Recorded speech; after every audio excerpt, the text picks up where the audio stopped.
Olá, boa noite. Quase 3 mil pessoas desapareceram em Pernambuco no ano passado. Coleta de material genético pode ajudar na identificação.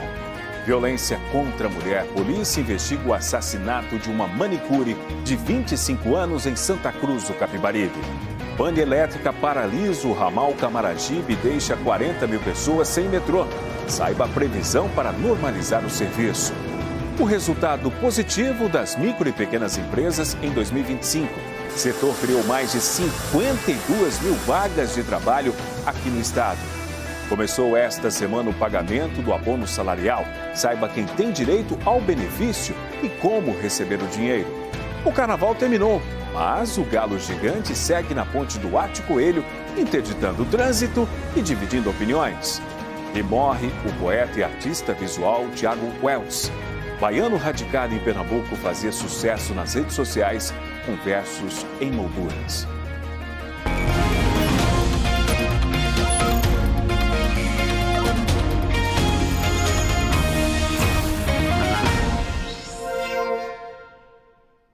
Pernambuco ficou entre os 10 estados do país com a maior taxa de desaparecidos no ano passado.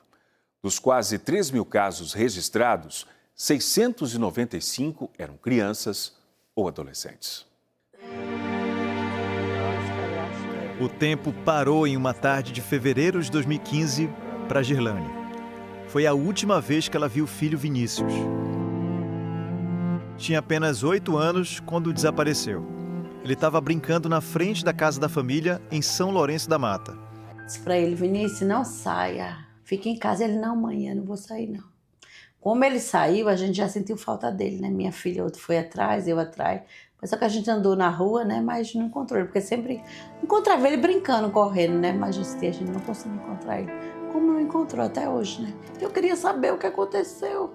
Isso me machuca, me dói cada dia que passa.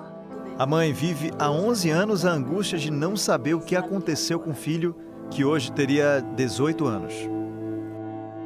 De acordo com o painel de indicadores estatísticos de desaparecimentos do Ministério da Justiça e Segurança Pública, em 2025, Pernambuco registrou um total de 2.745 casos. Isso representa uma média de quase 8 desaparecimentos por dia. A maior parte envolve homens. Foram 1.674 desaparecidos do sexo masculino, o que equivale a 61% dos casos. Os desaparecimentos de crianças e adolescentes também preocupam. Em 2025, 695 pessoas entre 0 e 17 anos desapareceram em Pernambuco, uma média de 2 por dia. E entre todos os casos do ano passado, apenas 271 pessoas foram encontradas. Um número que revela o tamanho do desafio enfrentado pelas famílias e pelas autoridades.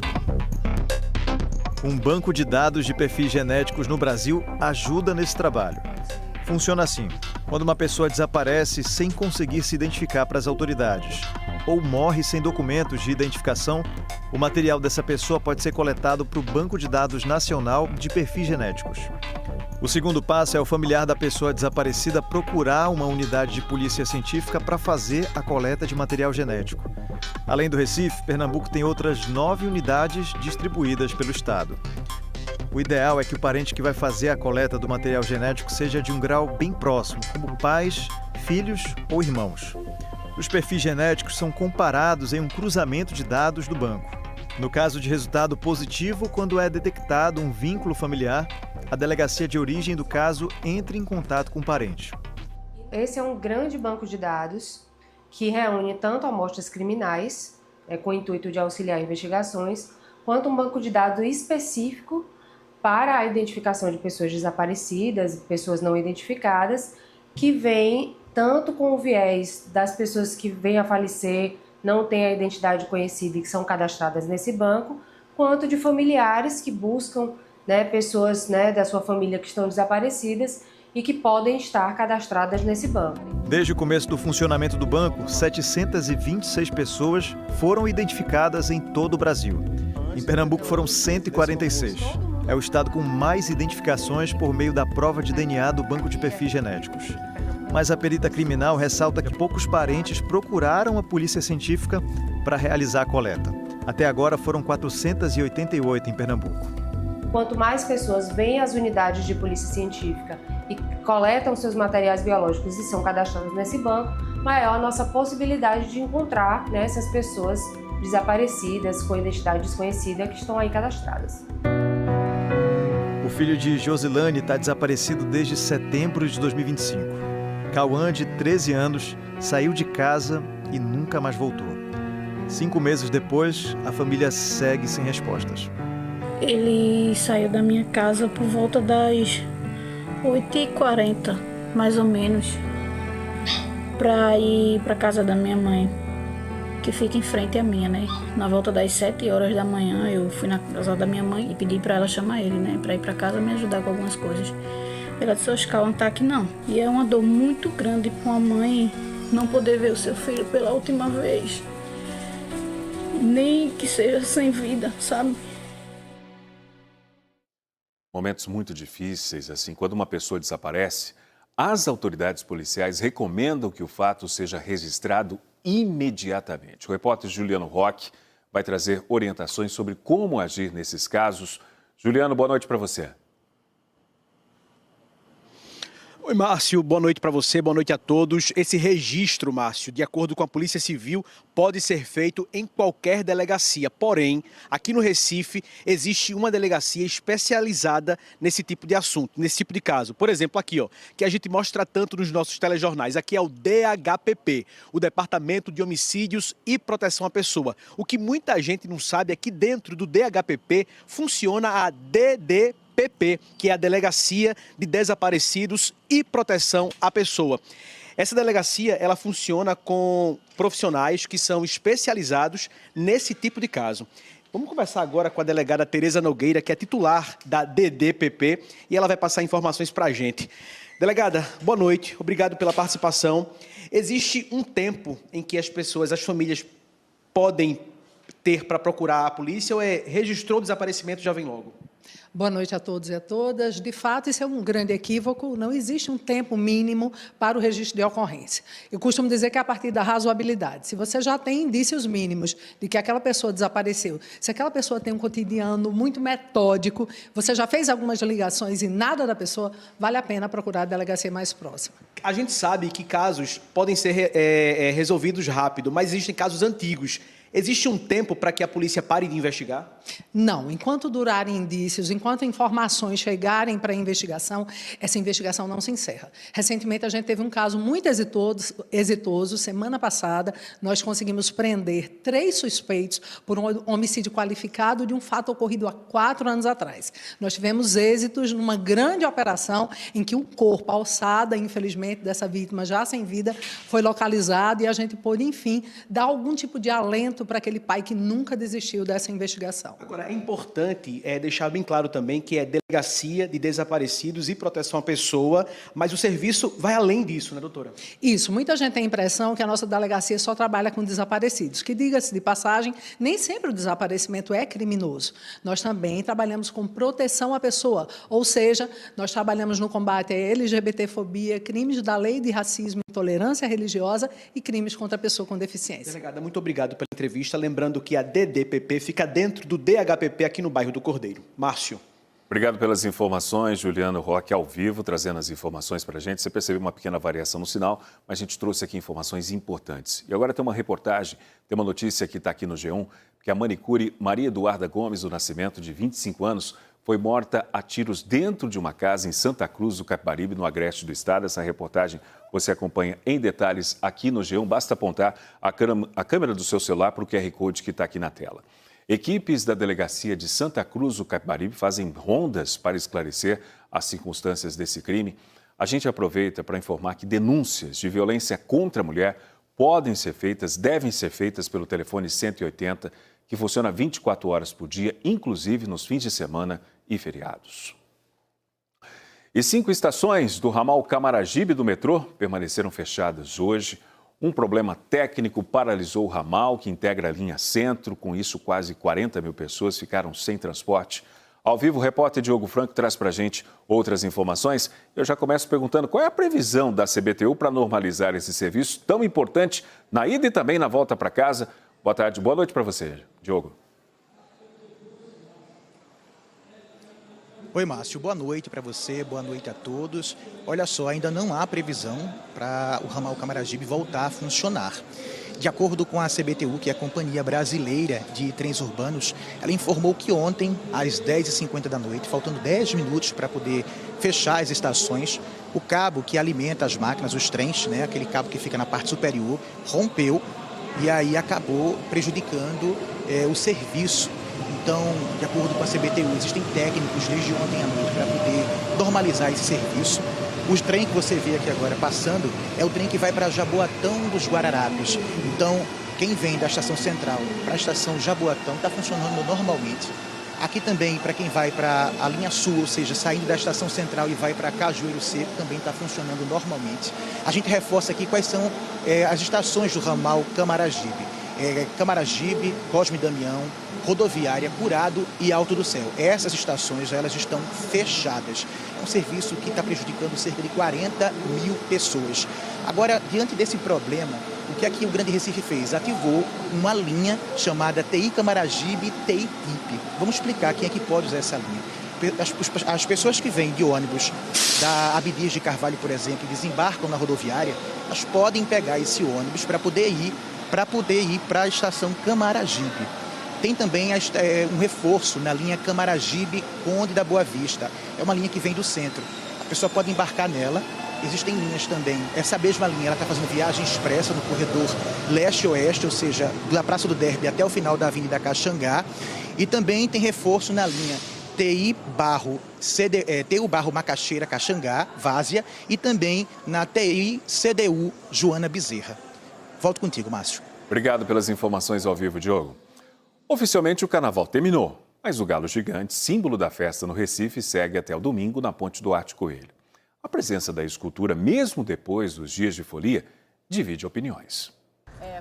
Só depois da festa, a Genilda e a filha Gerlane conseguiram vir até a escultura do galo gigante para garantir a foto de todo o carnaval. Eu não pude vir, porque meu genro está doente, aí a gente veio para tirar a foto do galo. Não podia perder essa oportunidade de fotografar com ele. É claro, porque o galo está lindo. Vim fotografar porque a gente não pode deixar de ver o galo. Foi bom ele ficar esse tempo a mais aqui? Ah, foi maravilhoso. A escultura de 32 metros de altura vai se despedir do Recife no domingo que vem.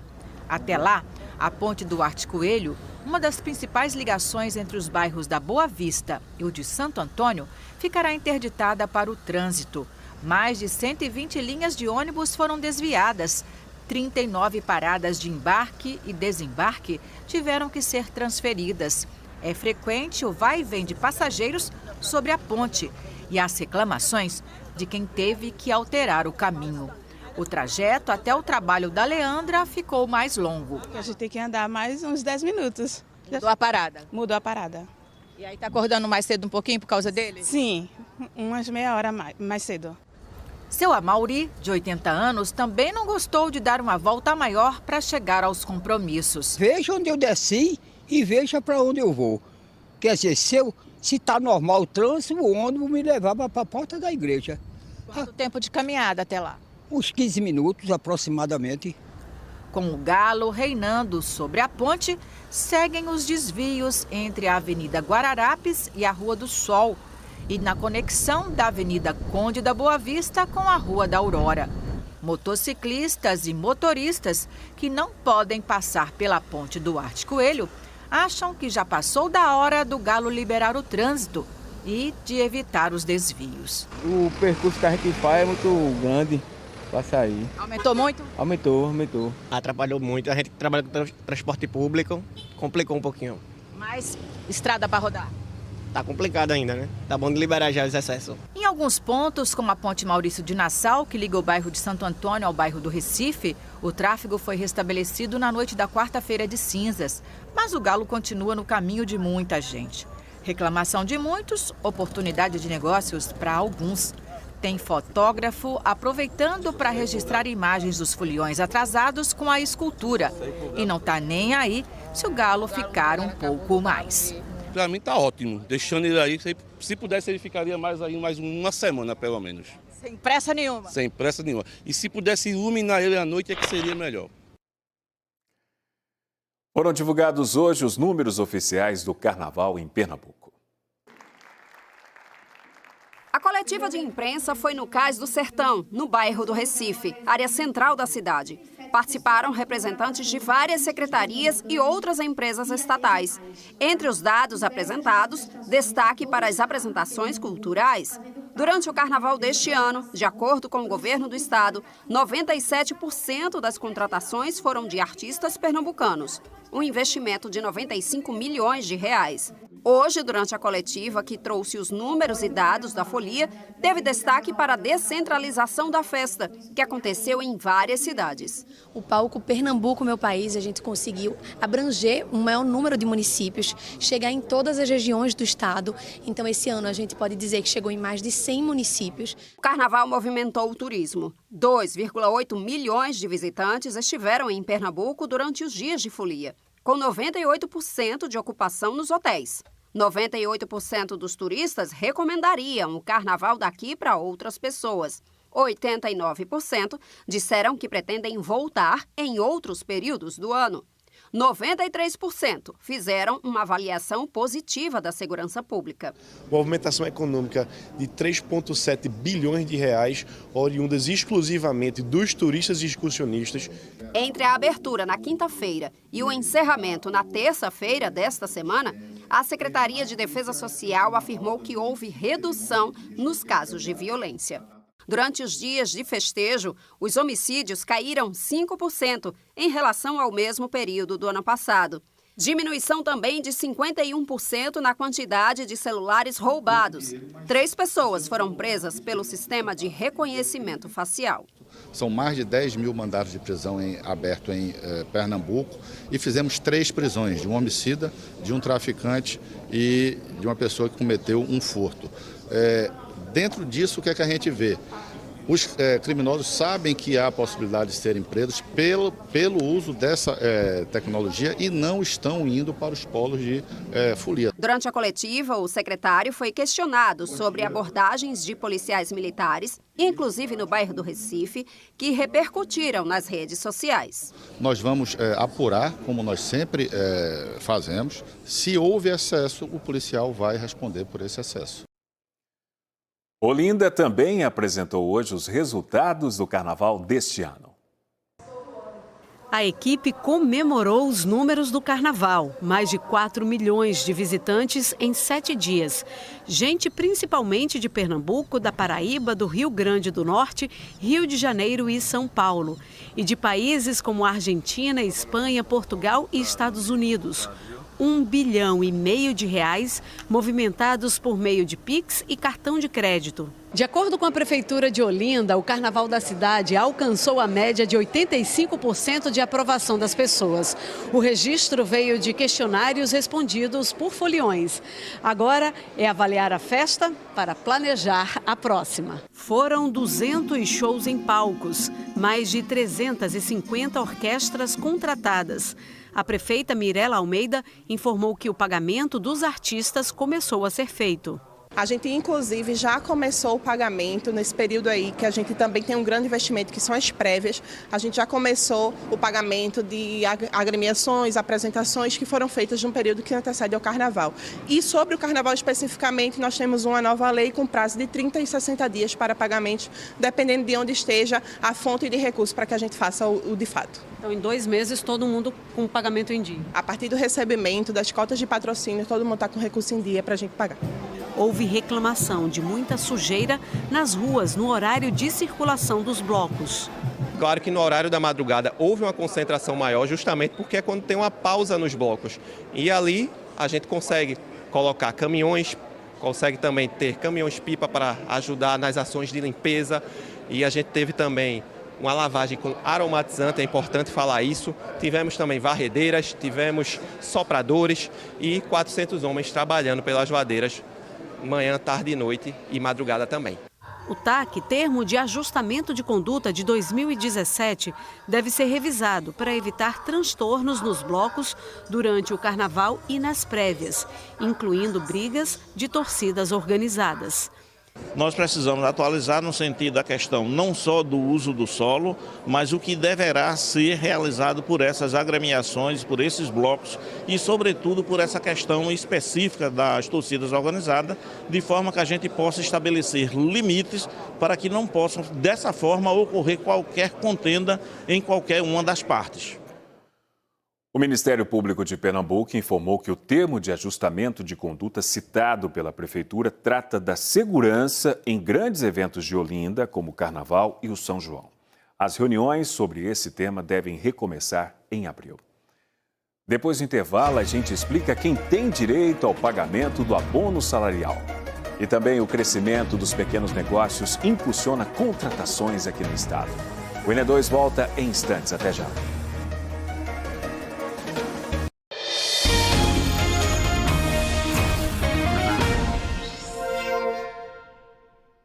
Estamos de volta. Começou esta semana o pagamento do abono salarial.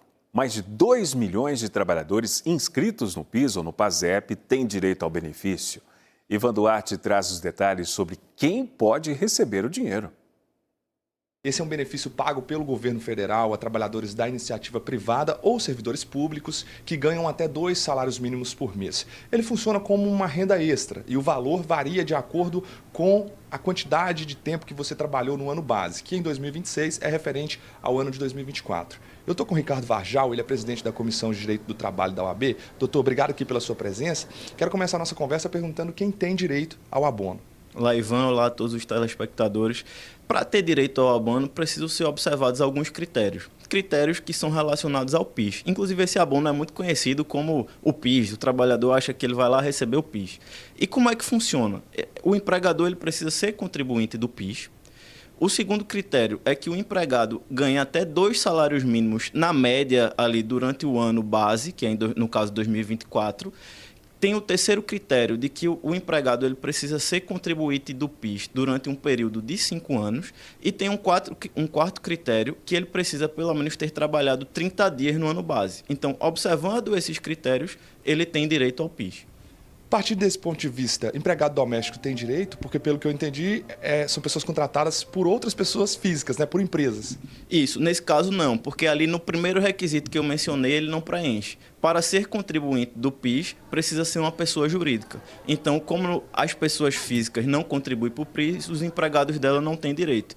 Seja doméstico, que é sempre pessoa física, ou os empregadores que não são pessoas jurídicas, mas que também não são domésticos, que existe também.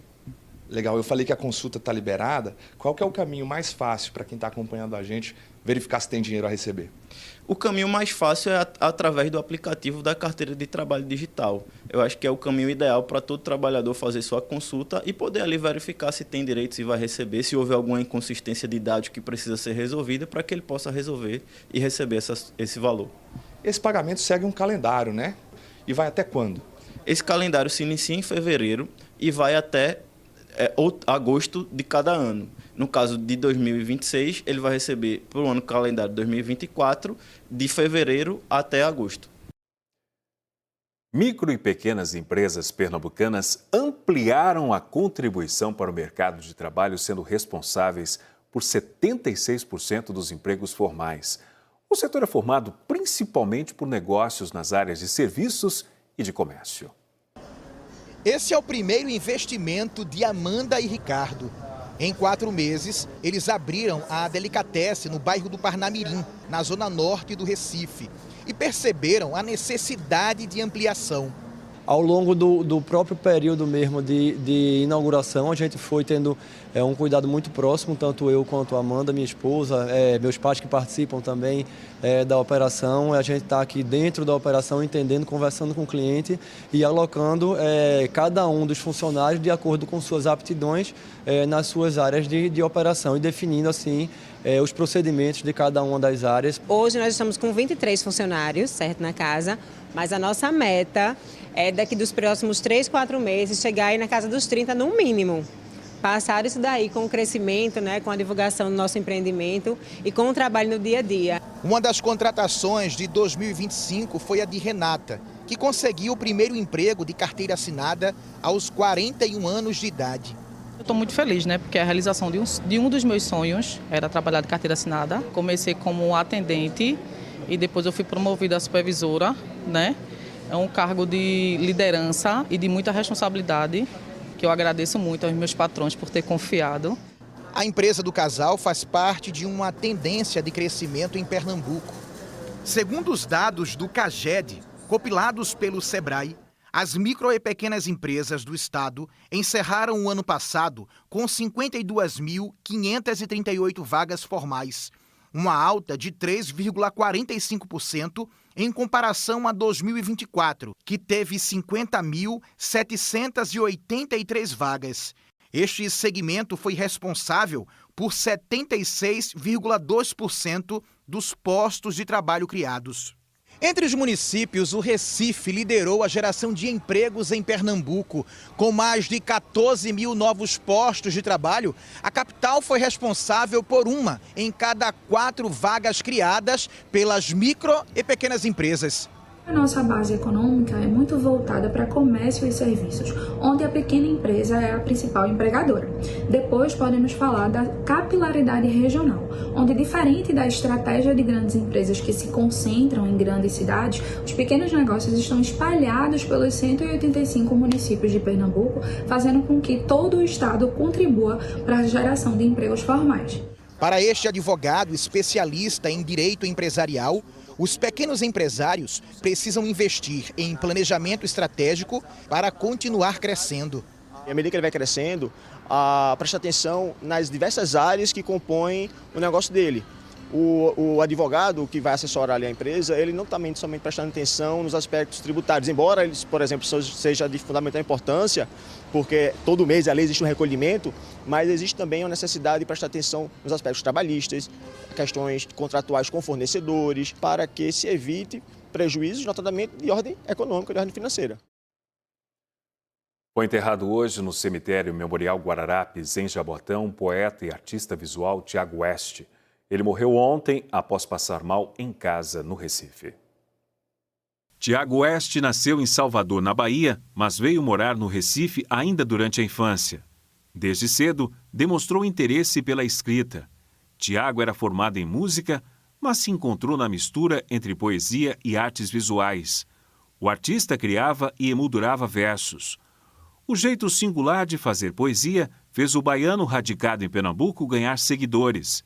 E o trabalho de Tiago West passou a fazer sucesso na internet. Ontem, quarta-feira de cinzas, Tiago West passou mal enquanto descansava em casa, na Rua da Aurora, em Santo Amaro. Ele ainda pediu um Uber e chegou sozinho ao Hospital Santa Joana, no bairro das Graças. Segundo a família, o artista sofreu uma parada cardiorrespiratória, a equipe médica tentou reanimá-lo, mas ele não resistiu.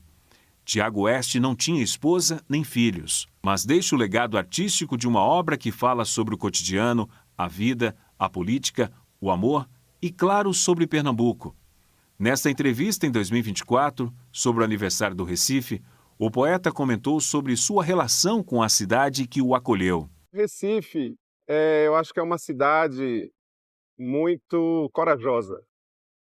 Acho que tem mazelas históricas, dificuldades que precisam ser encaradas com seriedade, mas Recife está aí na luta e com uma força, especialmente uma força, uma densidade, como eu falei, cultural muito forte, que é um sinal dessa resistência. Recife é o inferno que está por cima. Mexeu com Recife, mexeu com a América Latina. Do alto, bem do alto, se vê 2 riscos: a Caxangá e a Muralha da China. Tiago West era ativo nas redes sociais. Era por lá que sua poesia dialogava com o público. Sua postagem mais recente traz uma reflexão atemporal sobre o tempo e a vida. Não se engane, vai trovejar, ainda que sem som, e vai passar, ainda que não passe.